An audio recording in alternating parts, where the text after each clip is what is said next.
बुद्ध का वो कड़वा सच जो हर किसी को जानना चाहिए। क्या आपके साथ कभी ऐसा हुआ है कि आपने किसी चीज को पाने के लिए अपनी पूरी जान लगा दी, ये सोचकर कि बस यही वो चीज है जो मुझे हमेशा के लिए खुश कर देगी, और जब वो आपको मिली तो खुशी बस कुछ पल या कुछ दिन की ही टिक पाई।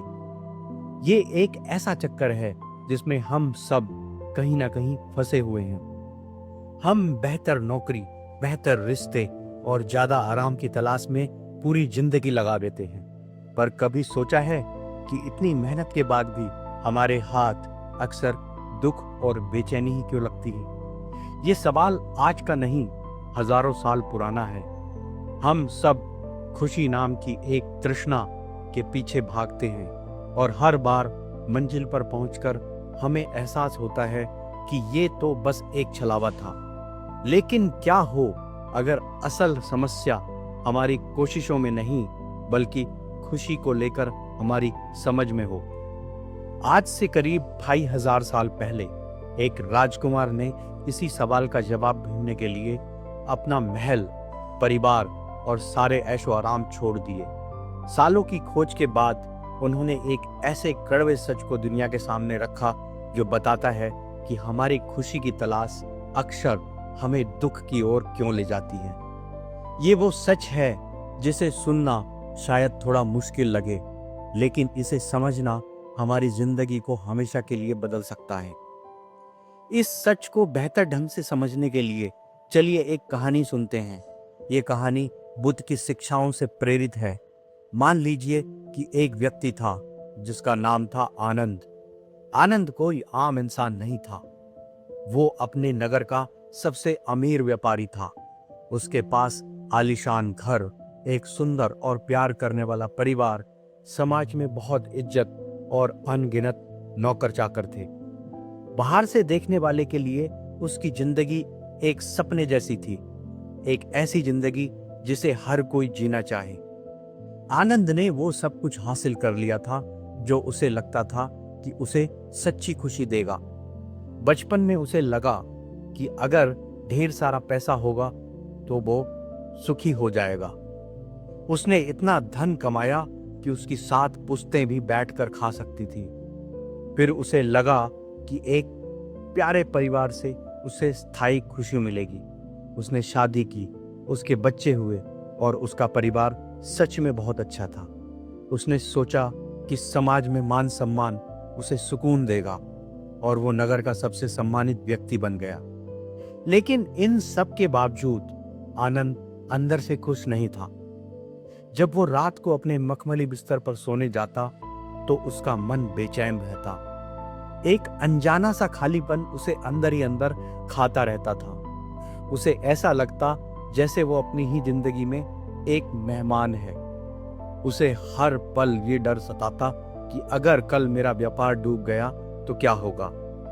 अगर मेरा परिवार मुझसे बिछड़ गया तो क्या होगा? अगर मेरी सेहत बिगड़ गई तो क्या होगा? ये क्या होगा वाले सवाल ने उसे कभी चैन से सोने नहीं दिया।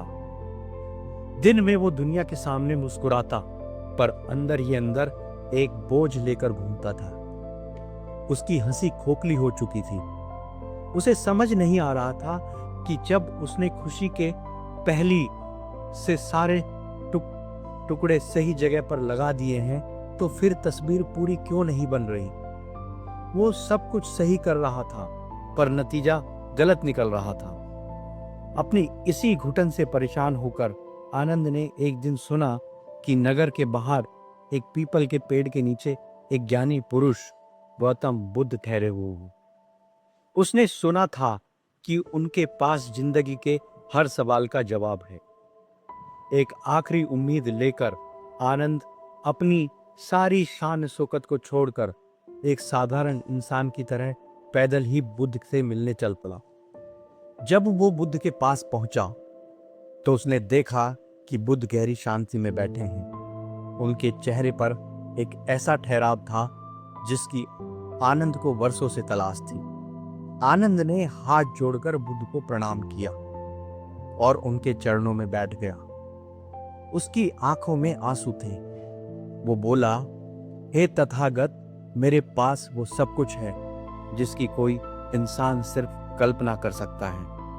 धन, परिवार, सम्मान, सब कुछ। मैंने हमेशा यही माना कि ये चीजें मुझे स्थायी खुशी देंगी, पर आज मैं अंदर से बिल्कुल खाली और दुखी हूं। मैं खुशी खोजने निकला था, लेकिन मुझे सिर्फ दर्द और अशांति मिली। आखिर मैं गलत क्या कर रहा हूं? बुद्ध ने शांति से उसकी पूरी बात सुनी। उन्होंने कोई सीधा जवाब नहीं दिया, बस नीचे जमीन से एक मुट्ठी रेत उठाई और अपनी मुट्ठी बंद कर ली। फिर उन्होंने आनंद से कहा, आनंद, इस रेत को देखो। बुद्ध ने अपनी मुट्ठी को जोर से भींचना शुरू कर दिया। जैसे जैसे उनका दबाव बढ़ता, रेत उनकी उंगलियों के बीच से फिसलकर नीचे गिरने लगी। उन्होंने मुट्ठी को और जोर से भींचा और आखिर में जब उन्होंने अपनी हथेली खोली तो उसमें रेत के बस कुछ ही कण बचे थे। बुद्ध ने मुस्कुराते हुए पूछा, तुमने क्या देखा आनंद? आनंद बोला, तथागत, आपने जितनी जोर से रेत को पकड़ने की कोशिश की, वो उतनी ही तेजी से आपके हाथ से फिसल गया। बुद्ध ने कहा, और अगर मैं अपनी हथेली को खुला रखता और रेत को बस उस पर आराम से रहने देता? तो आनंद ने जवाब दिया, तो मैं वहीं टिकी रहती।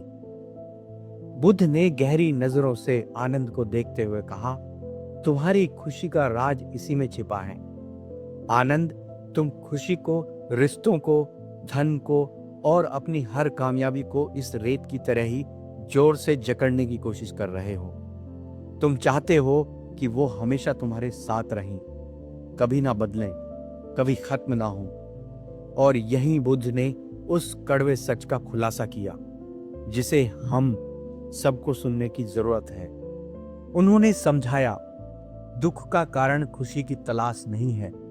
दुख का असली कारण आसक्ति यानी अटैचमेंट और तृष्णा यानी क्रेविंग। बुद्ध ने कहा कि हमारे जीवन में एक गहरा असंतोष और बेचैनी है जिसे उन्होंने दुख कहा है। ये सिर्फ रोना या शारीरिक दर्द नहीं है, बल्कि ये वो एहसास है कि कुछ अधूरा है, कुछ ठीक नहीं है। और इस दुख का मूल कारण तृष्णा है, यानी किसी चीज को कसकर पकड़े रहने की, उससे चिपक के रहने की जिद। ये जिद हमें हर चीज से होती है। अच्छी चीजों को हमेशा पाने की जिद, जैसे दौलत, सफलता, अपने अस्तित्व को बनाए रखने की जिद, जैसे हमेशा जवान रहना, और बुरी चीजों से दूर भागने की जिद, जैसे नाकामी या बीमारी से बचना। और यहीं पर वो सबसे कड़वा सच सामने आता है जिसे बुद्ध ने अनित्यता कहा था। इसका मतलब है कि इस दुनिया में कुछ भी स्थायी नहीं है, कुछ भी नहीं। हमारा शरीर, हमारी भावनाएं, हमारे रिश्ते, हमारी सफलता, हमारी नाकामी, सब कुछ बदलता है। जैसे नदी का पानी हर पल बदल रहा है, वैसे ही जिंदगी का हर पहलू बदल रहा है। समस्या ये है कि हम इस बदलती हुई दुनिया में न बदलने वाला सुख खोज रहे हैं। हम चाहते हैं कि जो हमें पसंद है वो हमेशा हमारे पास रहे। जो पल हमें खुशी दे रहा है वो कभी खत्म ना हो। जो लोग हमें प्यारे हैं वो कभी हमसे दूर ना हो। हम बदलाव से लड़ते हैं, उसे रोकने की कोशिश करते हैं। बुद्ध ने समझाया, आनंद, तुम्हारी पीड़ा का कारण तुम्हारा धन या परिवार नहीं है। तुम्हारी पीड़ा का कारण उन चीजों से तुम्हारा चिपकने के रहना है। तुम इस सोच से चिपके हुए हो कि ये चीजें तुम्हें हमेशा खुशी रखेंगी, और जब वे बदलती हैं, क्योंकि बदलना ही उनका स्वभाव है, तो तुम्हें दुख होता है। कड़वा सच ये है, खुशी कोई मंजिल नहीं है जिसे पाया जा सके।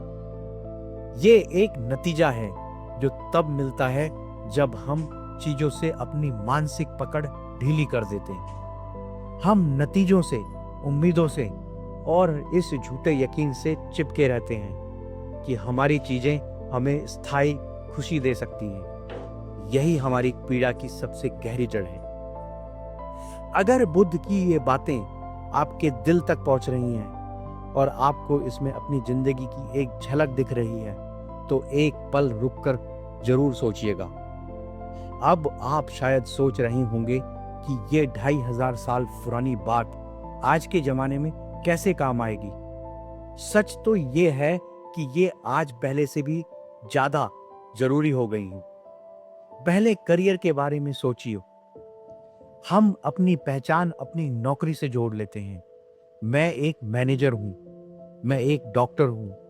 हम उस पद और सैलरी से आसक्त हो जाते हैं, और जब वो नौकरी चली जाती है या प्रमोशन रुक जाता है तो हमें लगता है जैसे हमारा वजूद ही मिट गया, क्योंकि हमने अपनी खुशी को उस बाहरी पहचान से बांध रखा है।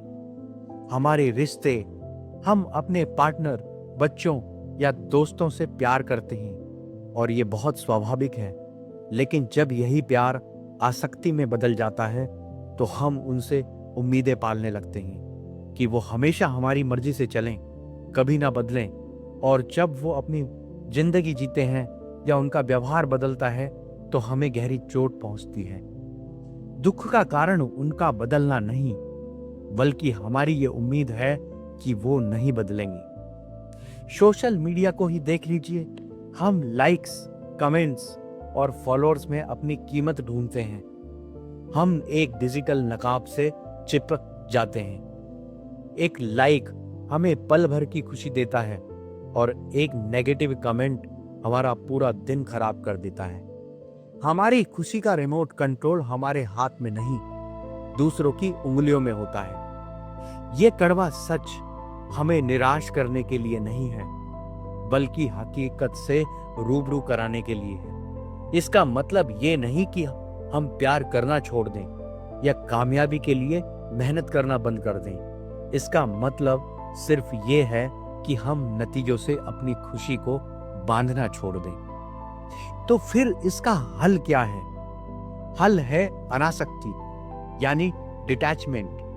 और अनासक्ति का मतलब उदासीन होना या पत्थर दिल बन जाना नहीं है। इसका सीधा सा मतलब है चीजों को हल्के से पकड़ना।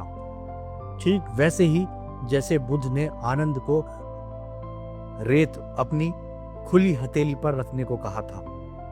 जब खुशी आए तो उसका दिल खोलकर स्वागत कीजिए, उसे महसूस कीजिए।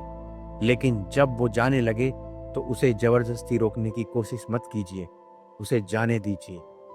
सफलता मिले तो जश्न मनाइए, लेकिन उसे अपनी पहचान मत बनाइए। लोगों से जी भरकर प्यार कीजिए, पर उन्हें अपनी खुशी का इकलौता जरिया मत बनाइए। आप चाहें तो आज ही एक छोटा सा कदम उठा सकते हैं। अपनी जिंदगी में किसी एक ऐसी चीज या इंसान के बारे में सोचिए जिससे आप बहुत ज्यादा जुड़े हुए हैं, जिसके खोने का डर आपको सबसे ज्यादा सताता है। अब बस कुछ पल के लिए कल्पना कीजिए कि उस पर से अपनी मानसिक पकड़ को थोड़ा सा ढीला करने पर कैसा महसूस होगा। उसे बदलने की, अपनी मर्जी से जीने की आजादी देने पर कैसा लगेगा। शायद आपको डर की जगह एक अजीब सी शांति और हल्कापन महसूस हो। अंत में बुद्ध का कड़वा सच ये नहीं है कि हमें खुशी नहीं मिल सकती। सच ये है कि हम उसे गलत जगह ढूंढ रहे हैं। सच्ची और स्थायी शांति बाहरी चीजों को कसकर पकड़ने में नहीं, बल्कि जिंदगी के बहाव को स्वीकार करने और अपनी अंदरूनी पकड़ को धीरे धीरे छोड़ने में है। क्योंकि असली खुशी पाने में नहीं, जाने देने में है। अगर ये विचार आपके काम आए तो इन्हें किसी ऐसे इंसान के साथ जरूर साझा करें जिसे शायद इसकी जरूरत हो। और भविष्य में ऐसी ही गहरी बातों के लिए हमारे चैनल को सब्सक्राइब करना ना भूलें। धन्यवाद।